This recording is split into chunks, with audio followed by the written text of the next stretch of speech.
Hello everyone, welcome to another video of Fluent E Plus, your go-to marketplace for mastering spoken English with fun and easy lessons. So if you're looking to sound more natural, avoid common mistakes and boost your confidence while speaking English, you're in the right place. So today we are talking about 10 common English mistakes that even fluent speakers make. So stick around till the end because I have a bonus tip just for you.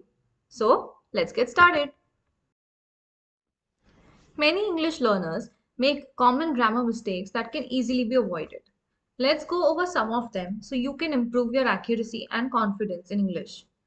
First, let's talk about state verbs. Verbs like have, like, love, know, own, and understand. These verbs describe a state rather than an action. So we don't use them in the continuous form. For example, instead of saying I am having a headache, the current sentence is I have a headache. Similarly, you would not say I am knowing the answer, but rather I know the answer. Next, we have a common mistake in past tense sentences using did. Many learners say she didn't knew the answer, but this is incorrect because did already indicates the past tense. So the correct sentence would be she didn't know the answer. The same rule applies here. Instead of he didn't went to the market, say he didn't go to the market. Always use the base form of the verb after didn't. Another tricky pair is since and for. Remember, since is used for a specific point in time, like since 2010 or since Monday, while for is used for a duration, like for 5 years or for 2 years. Saying I have been living here since 5 years is incorrect. The right sentence is I have been living here for 5 years.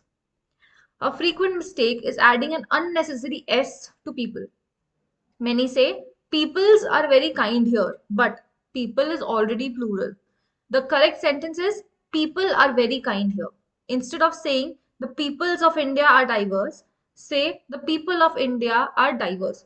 More examples of this would be children or maybe hair. You never say children's, but you say children. Or you never say hairs, you say hair.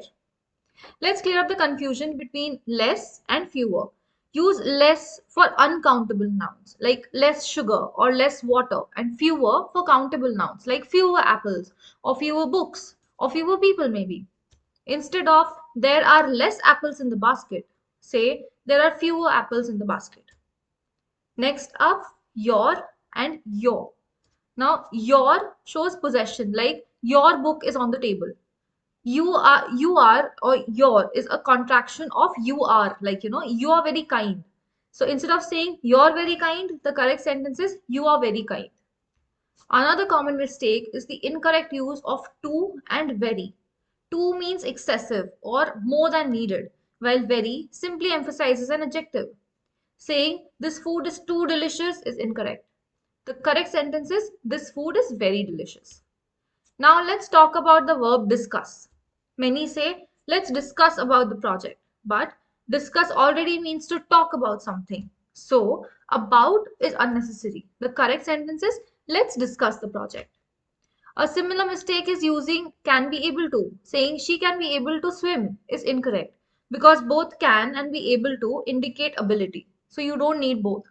The correct sentence is, she can swim. And finally, the bonus tip that I was talking about. Many people say, I suggest you to watch this video, but this is incorrect. The correct sentence is, I suggest that you watch this video. After suggest, use that plus verb, not to plus verb. So that's it for today. If you found this helpful, don't forget to like, share, and subscribe for more English learning tips. Please give a thumbs up and share it with someone who actually needs it. Also, turn on the notifications so that you never miss an English lesson with Fluent T Plus. See you in the next video.